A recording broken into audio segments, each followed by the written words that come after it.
कक्षा 12 के स्टूडेंट जो आपका अर्थशास्त्र का पेपर होने वाला है यहाँ पर 18 सितंबर को, तो फाइनली आपका अर्थशास्त्र का पेपर लेके आ चुके हैं। बहुत सारे स्टूडेंट्स कमेंट कर रहे थे कि सर यहाँ पर अर्थशास्त्र का पेपर प्रोवाइड करा दें, तो आपका जो अर्थशास्त्र का क्वेश्चन पेपर है वो आप देख लीजिए। और साथ ही यदि आप चैनल पर नए हैं तो चैनल को सब्सक्राइब, वीडियो को लाइक जरूर करें। तो दोस्तों आपका त्रिमासिक एग्जाम 18 सितंबर से होने वाली है और साथ ही 18 सितंबर को आपका यहाँ पर अर्थशास्त्र का एग्जाम होने वाला है। तो अर्थशास्त्र का जो एग्जाम है वो आप देख लीजिए।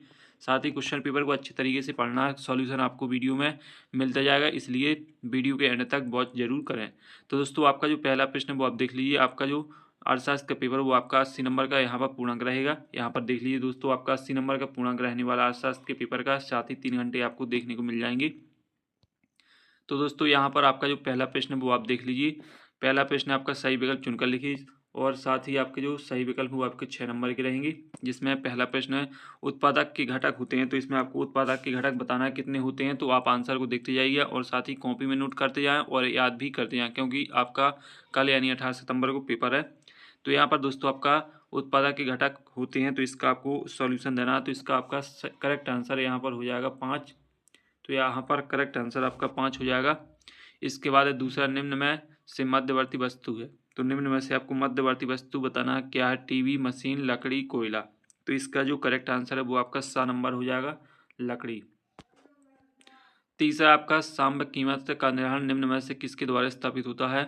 मांग, पूर्ति और आ और बाद दोनों, इनमें से कोई नहीं। तो इसका आपका करेक्ट आंसर हो जाएगा यहाँ पर आ और बाद दोनों। अब है आपका दोस्तों चौथा प्रश्न, इनमें से कौन सी परिवर्तनशील लागत है। संपत्ति कर, कच्चे माल की लागत, ब्याज भुगतान, उपरोक्त सभी। तो इसको आपको बताना है कि इसमें क्या है। तो इसका आपका हो जाएगा यहाँ पर कच्चे माल की लागत। फिर है आपका यहाँ पर पाँचवा, जब है। पाँचवा देख लीजिए, जब कुल उपयोगिता अधिकतम होती है तब सीमांत उपयोगिता होती है। तो इसमें आपको बताना है कि सीमांत उपयोगिता क्या होती है। ऋणात्मक होती है, धनात्मक होती है, शून्य होती है, उपरोक्त सभी। तो इसमें आपको बता देना है। तो इसमें आपका हो जाएगा यहाँ पर शून्य। फिर आपका यहाँ पर छठवां, अर्थव्यवस्था में क्षेत्र होते हैं। तो अर्थव्यवस्था में क्षेत्र आपको बताना है। तो इसका आपका करेक्ट आंसर 3 हो जाएगा। अब आते हैं दोस्तों आपके खालिस्तान। तो खालिस्तान रहेंगे दोस्तों आपके यहाँ पर 6 नंबर के। यहाँ पर देख लीजिए 6 नंबर की आपके खालिस्तान रहेंगे, जिसमें पहला है आपका पूर्ति की कीमत लोच डॉट डॉट प्रकार की होती है। तो यहाँ पर आपको लिख लेना 5 प्रकार की होती है। तो इसमें आप 5 लिख लीजिए। पहले खालिस्तान में आपको 5 लिख लेना है। दूसरा दोस्तों आपका खालिस्तान कुल उपयोगिता डॉट उपयोगिताओं का योग होती है। तो इसका आपको बताना है। तो इसमें आपका सीमांत हो जाएगा। दूसरे में आप लिख लीजिए यहाँ पर सीमांत, ये आपका दूसरे का आंसर हो जाएगा। अब है आपका तीसरा, उपहार डॉट डॉट आय है। तो इसका आपको बताना है। तो इसमें आपको लिख लेना राष्ट्रीय आय। तो यहाँ पर हो जाएगा आपका राष्ट्रीय आय हो जाएगा। इसके बाद है आपका यहाँ पर चौथा, औसत आगम डॉट डॉट के बराबर होता है। तो इसमें आपको लिख लेना औसत आगम डॉट, तो इसमें उपभोक्ता हो जाएगा। तो आपका चौथे का हो जाएगा उपभोक्ता। ये आपका करेक्ट आंसर हो जाएगा चौथे का। अब आता है यहाँ पर आपका पांचवा, मांग का नियम एक डॉट डॉट दृष्टिकोण है। तो यहाँ पर आपको लिखना है आर्थिक व्यावसायिक। तो इसमें आपका हो जाएगा मांग का नियम एक डॉट डॉट दृष्टिकोण है। तो इसमें आपका हो जाएगा आर्थिक, आप अपनी कॉपी में नोट कर लें या फिर याद करते जाएं, आर्थिक व्यावसायिक हो जाएगा। ये आपका हो जाएगा यहाँ पर पाँचवें का आंसर। इसके बाद आता है छठवां, पूर्ति एक डॉट डॉट अवधारणा है। तो इसको आपको बताना है। तो इसका आंसर आपको स्वयं से देख लेना है। फिर आता है दोस्तों यहाँ पर सत्तासत। तो सत्तासत दोस्तों जो आएंगे, आपका पहला, सीमांत उपयोगिता ऋणात्मक भी हो सकती है।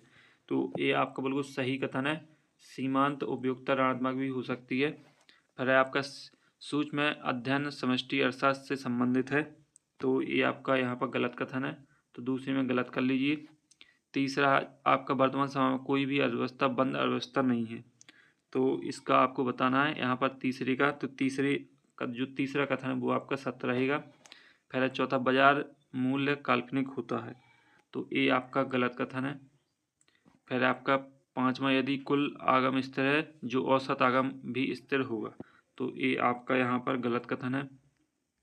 फिर आपका यहाँ पर छठवां, भारत में मिश्रित आर्थिक प्रणाली को अपनाया गया। तो ये आपका सत्य कथन है। तो दोस्तों इस तरीके से आपके 70 कंप्लीट हो जाते हैं। अब आते हैं दोस्तों यहाँ पर आपकी सही जोड़ी दोस्तों आपकी 7 नंबर की रहेगी। यहाँ पर देख लीजिए, पहली जो सही जोड़ी है उत्पादन की तकनीकी की समस्या, तो इसका आपको मिलान करना है। तो यहाँ पर आपका हो जाएगा, यहाँ पर क्या उत्पादन किया जाए। इसके बाद है आपका दोस्तों मांग की वृद्धि। तो मांग की जो वृद्धि है इसका सही सॉल्यूशन आपका हो जाएगा यहाँ पर अधिक सामान लाभ। और इसके बाद है आपका भवन का किराया। तो भवन का किराया इसकी सही जोड़ी हो जाएगी यहाँ पर आपका स्थिर लागत। फिर है आपका कुल उत्पादन। तो कुल उत्पादन का यहाँ पर आपका हो जाएगा, कुल उत्पादन का जो आपका दोस्तों कुल उत्पादन है उसकी सही जोड़ी यहाँ पर आपकी थोड़ी देर में हम आपको बताने वाले हैं। इसके बाद आपका पांचवा श्रम का हो जाएगा मांग तक में दाहिनी ओर परिवर्तन। फिर टी आर बड़ा है TC, तो इसका आपका हो जाएगा ई नंबर लाभ में कमी। उत्पादन लागत में वृद्धि, तो इसका आपका C हो जाएगा कुल उत्पादन का योग। और इसके बाद है दोस्तों आपका यहाँ पर कुल उत्पादन, तो इस यहाँ पर हो जाएगा G स्थिर लागत। तो इस तरीके से आपकी सही जोड़ी कंप्लीट हो जाती है। अब आते हैं आपके यहाँ पर एक शब्द एक वाक्य 7 नंबर के रहेंगे, जिसमें पहला साधनों की मांग किस प्रकार की मांग होती है। तो यहाँ पर आपको लिख लेना व्युत्पन्न मांग। पहले का आपका हो जाएगा यहाँ पर व्युत्पन्न। तो यहाँ पर साधनों की मांग किस प्रकार की मांग होती है, तो साधनों की मांग व्युत्पन्न मांग होती है। अब है आपका दूसरा, उत्पादन फलन कितने प्रकार का होता है। तो यहाँ पर लिख लीजिए दोस्तों आप 2 प्रकार का होता है, 2 प्रकार का उत्पादन फलन होता है। फिर आपका तीसरा शाखा का निर्माण कौन करता है। तो यहाँ पर आपको लिख लेना व्यापारिक बैंक। तो इसमें आपका हो जाएगा व्यापारिक बैंक। तीसरे में आपका व्यापारिक बैंक हो जाएगा। अब है आपका यहाँ पर चौथा रिजर्व बैंक किस प्रणाली के आधार पर नोट निर्मित करता है। तो इसका सॉल्यूशन आपको देख लेना है। इसके बाद है सीमांत लागत वक्र अंग्रेजी के किस अक्षर के समान होता है। तो यहाँ पर लिख लेना V अक्षर के। फिर है आपका यहाँ पर पांचवा बजट रेखा क्या है, और छठवां निम्न कोटि की वस्तुओं का क्या अर्थ है। तो जो इनके दोनों के सॉल्यूशन है वो आपको यदि मालूम है तो आप कमेंट में ज़रूर बताएं।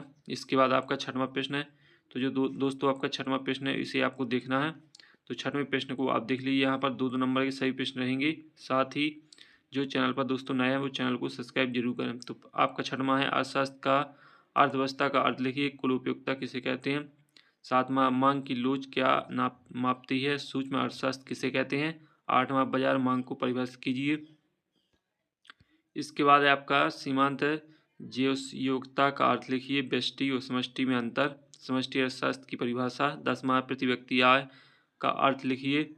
फिर है आपका दोस्तों यहाँ पर सकल घरेलू उत्पाद किसे कहते हैं। 11वां स्टॉक किसे कहते हैं, मुद्रा का अर्थ लिखिए। फिर आपका दोस्तों 12वां केंद्रीय बैंक किसे कहते हैं, और इसका जो अथवा वो भी आप देख लीजिए, वस्तु विनिमय किसे कहते हैं। 13वां है पूर्ण रोजगार और अपूर्ण रोजगार संतुलन में अंतर, और यहाँ पर समग्र पूर्ति को स्पष्ट कीजिए, पूर्ति का नियम लिखिए, उपयोगिता की परिभाषा।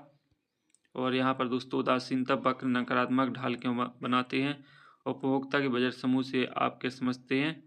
इसके बाद आपका 16वां केंद्रीयकृत योजनाबद्ध अर्थव्यवस्था एवं बाजार अर्थव्यवस्था में अंतर लिखिए, पैमाने के प्रतिफल को परिभाषित कीजिए, पूरक एवं प्रतिस्थापन वस्तु क्या होती है, उदाहरण सहित लिखिए, औसत लागत वक्र यू आकार के क्यों होते हैं, उदाहरण कारण दीजिए। अब है आपका यहाँ पर दोस्तों 18वां प्रश्न है अधिमांग और अधिपूर्ति में अंतर, और इसके बाद आर्थिक समस्या उत्पन्न होने के 3 कारण। तो दोस्तों आपके 3-3 नंबर के भी प्रश्न रहेंगे पेपर में। इसके बाद है आपका यहाँ पर 19वां प्रश्न हस्तांतरण भुगतान किसे कहते हैं, साधन किस प्रकार भिन्न है, सकल घरेलू उत्पादन में सकल राष्ट्रीय उत्पादन में अंतर। 20वां उदासीनता वक्र विशेषण का उपयोग करते हुए उपभोक्ता संतुलन की स्थिति को समझाइए, सामान्य एवं निम्न स्तरीय वस्तुओं को उदाहरण सहित लिखिए। 21वां क्या होगा यदि बाजार में प्रचलित मूल्य हुए, और साथ ही यहाँ पर 22वां है रेखाचित्र की सहायता से पूर्ति की कीमत लोच के विभिन्न रूपों की व्याख्या कीजिए। यहाँ पर दोस्तों आपका जो 23वां है पूर्ण प्रतिस्पर्धा के अंतर्गत उत्पादक के संतुलन की शर्तों की व्याख्या कीजिए, और इसका जो अथवा वो भी आप देख लीजिए। यहाँ पर एक घाटे में चल रही फर्म की पूर्ति बेलोचदार होती है, क्या आप कथन से सहमत हैं, यदि हैं तो क्यों। तो इनका जो दोस्तों सॉल्यूशन है क्वेश्चन का वो आपको यहाँ पर टेलीग्राम में मिल जाएगा। टेलीग्राम की जो लिंक है वो आपको वीडियो के डिस्क्रिप्शन में देखने को मिल जाएगी। दोस्तों आपका जो यहाँ पर अर्थशास्त्र का पेपर है वो कंप्लीट करवा दिया, और साथ ही क्वेश्चन पेपर, ये आपका क्वेश्चन पेपर है। साथ ही चैनल पर आपको संपूर्ण विषय के क्वेश्चन पेपर मिल जाएंगे, इसलिए चैनल से जरूर जुड़ें। अगली वीडियो में फिर मिलते हैं, तब तक के लिए बाय।